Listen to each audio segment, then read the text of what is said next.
Welcome to Empowered by AI, the podcast for women entrepreneurs ready to harness AI to take their businesses to the next level. I'm your host, Michelle Muncy-Silva, founder of Innovative AI Studios. You may have left corporate life to start this entrepreneurial journey, but you don't have to go it alone. Here, you'll find a supportive community of like-minded women and an invaluable thought partner each week, as my guests and I share actionable insights you can use right away. So let's dive in together. Kim Sayre, we are going to introduce you to friends. Awesome. I appreciate Yay. that. Yay. All Mhm. right. So you have been a photographer and a designer for over 2 decades. So I would Yes. love to have you introduce yourself to everyone and then let us know what inspired you to start integrating AI into your business. Okay. My name is Kim Sayre, and I live in a small gold rush town in Northern California called Grass Valley, a transplant from San Francisco, which many of us are up here. It's a very nice little hub of creativity and music and beautiful river and all the things that aren't the big city, which is really nice. And we're close enough that we can go pop down there whenever we want. I have been a professional portrait photographer and wedding photographer for over 20 years, almost 25 years now. And I started seeing things about AI and I was totally intrigued. It was something that I just looked at mostly as like a creative outlet when I first discovered it. And I didn't know how it would play into or be feared or whatever else other people may perceive about AI in the world of photography. So I started with a little bit of mid journey and was just prompting. I think it was like version 2 or version 3, and started just making imagery and thinking it was cool and trying to influence it in some way. Then, as time went on, and I found the Secret AI Society, what I really wanted was to see if I could create that same emotion that happens in front of my camera when I interact with a subject in person. And I wanted to know like it would be worth pursuing for me in my business if I could then work with people that weren't in my little town of 12,000 people. I wanted to be able to expand that, work with people all over the world. And if I could get that spark, then I knew I was on to the right track. So I can definitely verify that it does create that same feeling. Yeah, I've had a couple of different clients that I've worked with. Some I've photographed, some I've not, but I've made branded images and they have been just blown away and have been able to use them for promotion. One of them is a jazz singer. I just sent her a bunch of new images and she was just like, "How- I couldn't even get this from a photographer here." She lives now in Alabama, I think. Anyway, or Tulsa, Oklahoma. That's where she lives, in Tulsa, Oklahoma. And she said, I couldn't even get this from a photographer here. See, that's what's so crazy about it. You can create some absolutely miraculous things. And I'm curious because when I first started asking people if they were interested in me doing images for them was a really mixed reaction. And those that had either connections to photographers or had a photography background themselves were immediately no, that's the enemy. And so Right. I'm wondering how your background in photography and design informed your approach. Oh, Because a it obviously hundred. didn't deter you at all, right? Absolutely not. And I found that I had a very, even though my approach is really from the heart and I'm holding space for that client to be in front of my camera, I have a very analytical way of planning the scene, the backdrop, the lighting, my studio that I'm actually moving out of. I'm moving upstairs from the underground. I had a basement studio with no windows because I wanted to make the light. So I'm very meticulous about that. So that skill has transferred over to AI. I never was one to just prompt and go, oh, that's good enough. I always would take it to the next level. And as the tools got better, I would take it to the next level. And then I would take it into Photoshop and I would finish it as if I would be finishing an image from my camera. So I think that those skills and knowing, oh, I want to photograph this at f3.2. So I have the background blurred. So I can tell that in the prompt. And I can use a photography style. I can mention a photographer whose work is really well known. And then I can get that type of skill and theme kind of influencing the final product. Well, then I make it my own when I take it into Photoshop.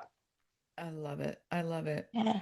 Do you find that you see these misconceptions about AI in branding or marketing? What are some of the misconceptions that you do encounter? I think the biggest one is that you can't use AI and still remain having integrity, having authenticity. And when I teach new entrepreneurs, for example, I work with a local business igniter and I'm on the board of directors and on their faculty. And when I teach them about AI skills, everyone was just so afraid of the robots. And I said, the robots can't do it themselves. And I don't want you to have them do it and not take it into your own voice and make it your own. But you can save so much time as an entrepreneur by using these tools. You can have 30 days worth of content planned out, put in a spreadsheet, copy, paste, you're ready to go. And I think entrepreneurs, especially small solopreneurs, really can benefit from these tools massively in getting their time back to spend with their customers. And that's the most important part, right? Yeah. Are there some specific AI tools or platforms that you're recommending for entrepreneurs like that? Absolutely. I think my number one right now is ChatGPT. I have had such a love affair with ChatGPT. At first, I started out using Claude, which is another large language model, and I really loved it. And I felt a little pretentious. Oh, Claude's a bit smarter. It's just a bit better. And then I Were started you seeing LLM it's, snooty? I was LLM snooty, I admit. And then I was like, then I started to see ChatGPT on the side a little bit.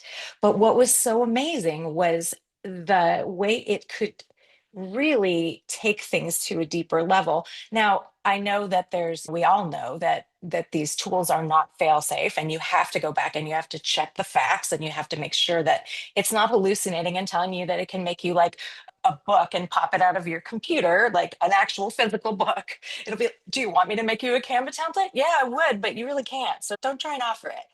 But I really found that the way that it could take my ADHD brain, jumbled mess of thoughts and ideas, because that's me. I'm the idea person. I'm the person that wants to come up with these great ideas and then I can implement them. But that's not my strong suit. My strong suit is then to find people in my team that are going to go ahead and implement them as well. And getting that outline and getting such distinct like talking points and organizing it all in a thing, then I can go ahead and I can put it into an online course, or I can put it into a spreadsheet, or I can put it into a slide deck or something like that. And that's my number one. And now that it can do imagery, it's still good. However, I am Sora snob in that I don't think it's the best image maker at all. So I don't like all those yellowed images. That's not my scene. We used to have that in wedding photography, and we were like, when is this trend going to go away? So Sora's stuck in the 1990s wedding photography trend right now. You're like, I don't want to go back to that. I I really don't. don't. I never liked it. I always liked that beautiful, beautiful, wonderful color. I shot weddings in Napa Valley in amazing, beautiful venues. I did not want to make them look like there was a yellow haze. That just didn't make sense to me. What the bride's dress is white. It's not yellow. No, ew. Don't do it. Say no, Right. say no. Oh, The deep breath as we relive some of our past. yes. Oh The my things we gosh. used to think were cool. Yeah, I tell you, weddings was a trial by fire. And when I did it for a lot of years, probably close to 15, 16 of my career. And I learned a lot of things. My degree's in sociology, so people science, watching people interact. I've always been a really good judge of I was mentoring a young photographer and I had gone along with her on her shoot on her wedding for as a second shooter to give her some extra strength. And I watched her. It was clear the bride's parents were divorced and the bride's dad was there with his new 20 something wife. And there was lots of hostility. And I watched her as she said, okay, now go stand over there by your daughter next to the ex wife. Oh Then the no. girlfriend screaming, We had a huge like shouting match and it shut everything down. We got no formal family portraits done at that wedding because then the bride's dad had got kicked out. And like, it was, I always said I was going to write a book of the stories that I saw because I did see quite a few. Oh Yeah. my God. Oh, there's the stories. Yeah, you gotta write those down to paper. Yeah. Maybe I'll dictate them to my little chatty. Maybe There he'll you help me. go. There you go. Yeah. Yeah. When humans screw up. Right. When humans are humaning, right? Yeah. And I just kept saying, I would never have done that. I never would. I always interview my clients beforehand, just as I do with portraits now. I want to know what makes them feel comfortable, what makes them feel uncomfortable, what makes them feel empowered, what makes them feel shy, what makes them feel sexy. I want to know all these things and always did for my brides and for my clients now. Yeah, the sociology degree has actually worked out pretty good. It's helped out a ton. I love Yeah, it. And I know that you are not only a woman who feels empowered and uses these tools from that space, but your work also focuses on empowering others. I know 100%. you're Yeah. doing a lot of coaching and you're working with women entrepreneurs. How do you see AI playing a role in maybe leveling the playing field a little bit for women in business?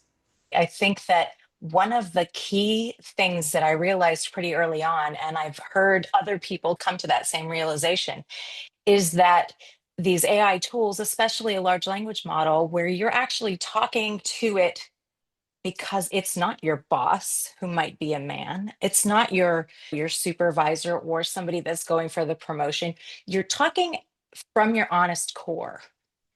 And Mhm. so you may say things to that chatbot that you wouldn't say to your boss, and probably rightly so in some cases. But you are exploring and pouring out what's inside you, inside your brain, inside your heart, what you core really desire. You're saying it into that chat, and then it mirrors it back to you.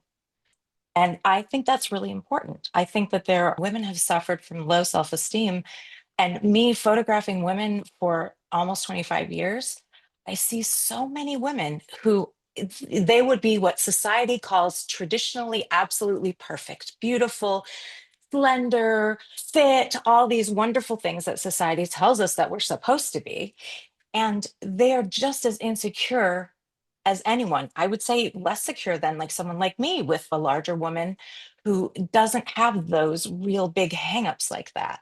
And so I feel like getting that mirrored back to them is just one of the steps. And then you keep going. And then you can create an image of yourself that's the best version of you. If you, like Jenna Sword says, if you're going to go to a photo shoot, you're going to get your hair blown out. You're going to do some things. You're going to get a makeup artist. You're going to go shopping and buy some clothes. You're going to wear a red shirt that everyone tells you looks great when you wear it. And so it's all of that psyche, and then me as a coach being there to just hold on to them in a container and keep pushing them through, helping them and guiding them through. And then they step into it and they own it. And that's what works. And that's really what I find with women entrepreneurs for sure. Yeah. And I know you are an AI brand strategist with Yes. Secret AI Society. We just mentioned Yes. Jenna Sword. She Mm. is leading force Yes. behind Yes. that organization. When you are working with your clients, do you hope that they gain? What kind of things are the takeaways that they're getting from sessions with you? Yeah. First of all, I give them permission to try to think outside the box. I want to make that container so that they're within their industry, but if they are a bit of a rebel, that they can actually create a brand that really truly feels aligned with who they are. And we teach this amazing process where you drill down in and you find out your archetype, you find out different ways that your person that you are reacts to things and how you want to emote and bring that out. It's important, obviously, to appeal to your ideal client. And that's then we take that and we kind of range that power in and then we direct it towards the ideal client. So I want them to get a real sense of who they are, what they want to do, and then pick that ideal client and develop their product that they have or their service to appeal to that client, but still honoring the inside of them. Because I'm 60 years old in August, and I do not want to do something that doesn't feed my soul anymore. I still do photography, it still feeds my soul. I do coaching, I do design, I do web design. These things they just jazz me up and I love it. So I want that for them too. And I want them to leave our program with the knowledge of how to create a lead magnet, how to create a funnel, how to create a website, how to create their programs or what they want to do, how to launch their book, how to just step out there. One of my actually she was my first student in Lux, and she has a farm in Michigan and she's making it this whole glamping thing. So it's got a farm stand, it's got a U-pick, it's got beautiful organic fruit, it's got picturesque landscaping, and she's putting in a yurt, and then there's another type of structure where people can come and glamp, and it's about 45 minutes flight from Chicago. So she's positioned, she knows who her person is, she knows all of these things, and to see her have created this persona that really rings true to her and her family and what they're doing there, it's just been the best thing in the world. I Yeah. absolutely love it. So Mm. many of us are coming to this after having been the good girl, had the career, done the things, crossed the T's, Yes. dotted the I's. Are there certain things that you're seeing that are just AI transforming people a bit, or are you feeling like maybe it's more the field that is transforming? What are your thoughts on that? I think that people are using the tools. I still always think of AI as a tool versus because we know AI is constantly transforming and changing every week. And that's a bit hard to, that's why I'm happy for Secret AI Society, because I'm like, Jenna can figure that all out and let us know what's the best. But I do see it's a whole integration to me, and what I see in the people that I coach one on one, or the people in my town who I do branding for and things like that, it's definitely transformative. And I feel like it's such a force of good. It's such a force that's needed in the world right now, where people are honoring what's true to them inside and being kind to each other and working together, and then using these tools. Because ultimately, I feel like the best gift that the tools give us is more time to work on our business, but yet more time to be with our families, more time to be with our spouse, more time to walk around in nature. Because if we harness that time that's saved, and we need to remember to do that, obviously, and we put it back into these other things that we love, then it just enriches and advances our whole life.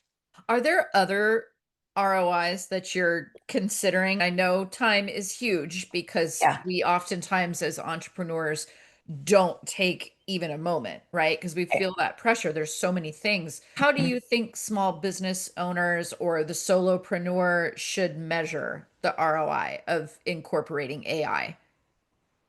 I think it comes down to the bottom line, quite honestly. I think that if you are managing your time and you're less stressed and burned out by managing your time using these tools and taking these, they're not, some people think, oh, that's a shortcut or it's cheating or it's using someone else's work. And I get it. I get it. But I also point out to them, for especially for imagery, I fed that beast for 20 years. My work's in there, everyone's, and I take advantage of the tool because I contributed to it. But I'm also like, if you didn't contribute to it, feel free to use the tool, because we all borrow from each other. Artists always learn from each other.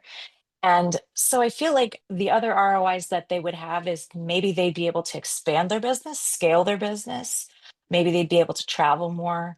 Maybe they'd be able to, I don't know, do something like write a book or something that they've never really had the time to, but they want to have that in their on their bucket list and check it off.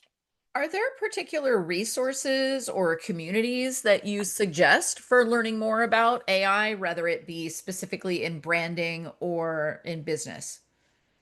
As far as, I mean, there's the ones that I always think of because they're all founded by our people that we know that are helping women lead in AI. So She is AI magazine, she leads AI. There's some communities in Mighty Networks that I've seen that have been really helpful. And what's been interesting for me lately is to see some of the spots in photography in our industry that have now come in to helping giving lending it their good name in a way. So they're saying, listen, you guys need to know about this stuff, you guys need to learn it. And so several of them have course platforms now, and I've been seeing a couple of them and commenting on their posts on Facebook and social media, because I'm like, I'm glad you're bringing this to people, because I brought it to everyone locally to me. And some of them want to do it, some of them don't. I said to the or not the national, the county arts council that we have here, they do a big symposium every year. And I said, I want to be one of your keynote speakers because I want to talk about AI. And if they want to fight me, bring it. I'm good. I can fight it. I can also lead them and answer some of the questions that they may have of misconceptions that they have. I think locally, the Small Business Administration is doing amazing things. I know in my county and in my state, there are several free online trainings on how to use AI in small business. And Mhm. I also created a course for that. That's run through Sierra Commons, which is our local business igniter. They do three separate trainings, and I'm working with the business one. Then they do a food entrepreneur, and they also do a forest services entrepreneur, because we're right in where all of the fires happen. And so we need more people in that business. So they're doing free training to teach people how to be in that business. And then that makes our whole community better. And that's why I'm on the board of that agent or organization, because it's one of the things that I think every town should have. And we're a small town, so I'm really happy that we have some great resources like that. That sounds amazing. I love that. Now, do you have any upcoming workshops or programs that you're offering that you would want the listeners to know about? Yes, I haven't set dates, but I do have a Korea workshop that I'm going to do about. I want to make it more about empowering, like doing an empowerment portrait for yourself. That's the slant I'm going to take with it. And then I'm going to be offering a local version of my business strategies and AI tools for small businesses. And then I'm going to be trying to move that into something that I can have evergreen, so I can let you know when those things are ready to go. Absolutely. And what is one piece of advice that you would give to a woman entrepreneur who's still on the fence? Like she wants to use AI, but she's not quite sure how to in her business. I would say, come and take this custom GPT that I just created. Tell me. Basically, it's so I have a local client who brews chai, and it's wonderful. Everyone loves it here. It's on the shelves of our grocery stores and our co-op, and served in a number of restaurants. And so they purchased this company, and then it came with the most horrendous logo. My cat could draw a better logo than this was, and they knew it, and so they had it redesigned because they needed to print labels. And then they said, we just need this, we want it to feel like us. And so I created a custom GPT that would ask them questions and lead them on this sort of alchemy journey, because it is woo in a way. Like, it is this feeling of their entrepreneurship together. It's a mother and daughter company. They do generational things. It's very solid in their family, and they're entrenched in the community, and so is this brand. And it's called the Yuba Chai, and Yuba is our big river. So Mother Yuba runs everything around here. We love it. And right now it's like ready to kill everyone because we're getting all the snow melt from Lake Tahoe. So we have big flashy signs: don't go in the river, you're going to die. Don't go in the river, you're going to die. So we talked about how that relates in their branding, because when I was first creating the custom GPT, it was talking about the slow trickle of the snow melt. And I was like, no, our river kills people in the spring. So we are not a slow trickle. We want the force, and then we want the cool plunge or the relief after the force is done. And so I took them through this whole experience, and I had the GPT ask them questions. I ran the computer, and they would answer by voice in the chat. So I have all of their responses captured. And then I had it summarize. And they were like, we have never been so excited about our brand and our product in our lives. This is what we want to do. And then I took some things we do a whole process of deconstruct and reconstruct, where we went into Pinterest, we found some things that we liked. We wanted the river in there. We wanted the cup for the chai. We wanted like a star anise or a cinnamon stick to represent that spice. And so then I took those all in and put pieces together, and then I took it into Illustrator and I created their logo. And it's exactly what they wanted. Like they came in and they thought they were just going to sit down and go, yeah, so this is our color scheme and this is what we're looking for, and they were going to go. And so now not only do they have this cool logo that's exactly what they wanted, they also have this whole brand strategy, brand voice thing to take with them into their social media, into their advertising, into their promotion. So that would be like the one thing. Have a conversation about your story. What is your story that you're telling with your brand? What is your personal story? And how does that qualify you to be able to be a leader in this brand? Because people just love stories, and someone's story is someone else's beacon of hope. So I would say to really dig in, and you can use ChatGPT to do that. You can ask it questions, you can use custom GPTs that people have made, and then go forward and tell your story. I absolutely love that. And the part about that excites me the most is look how your offer just leapt up another notch. It's like Yeah, right. you're not only providing them with a logo, like you Mhm. said, they had an expectation, and you so far surpassed that with Yeah. not only the logo, but the entire experience plus the takeaway, in addition Mhm. to the logo that they can then use for all of these other things. Mhm. That to me is where I think entrepreneurs, maybe if they haven't yet played around with it, if they haven't heard examples like that, they don't know what they don't know. So you see something like that and you're like, oh my God, I could totally pull that off. And it would be so Mhm. much easier because you created a tool that let you do it. Yeah. And I might add, like I created, the meeting was on Wednesday, the logo was done by Sunday night. So the amount of time that it took was drastically, and there's not all that, okay, oh, I don't like that. Oh, I don't like that. Oh, what do you do about this? No, I knew from inside their being what they wanted to convey about their product. I had them picture in their mind, okay, think about your ideal customer. What are they wearing? What's going on? They just walked in from outside. Is it hot or cold outside?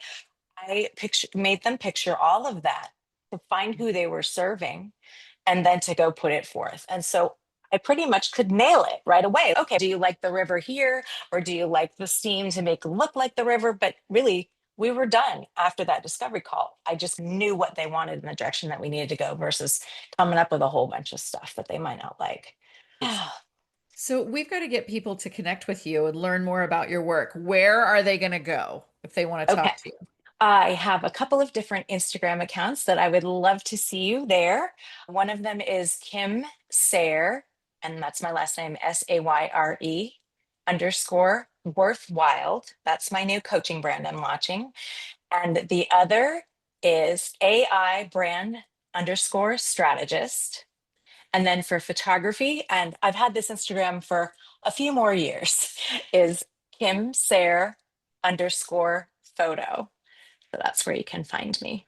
And I my love it. email is hello@kimsayer.com. I love it. We are sending people your way. We Thanks. are. That is fantastic. Kim, thank you so much. I Thank you. absolutely appreciate the heck out of you. I so love you sharing your stories and your advice. And I feel like we just got a little bit of Lux for free. So I absolutely feel spoiled. Thank you so much. Oh, you're so welcome. It's been such a pleasure. Thank you for tuning in to Empowered by AI. If today's episode sparked ideas, don't wait. Follow the link in the show notes to visit innovativeaistudio.com and download your free resource created to help you put today's insights into practice. Be sure to subscribe so you don't miss out on future episodes packed with more tips, tools, and inspiring stories. Until next time, stay empowered and keep innovating.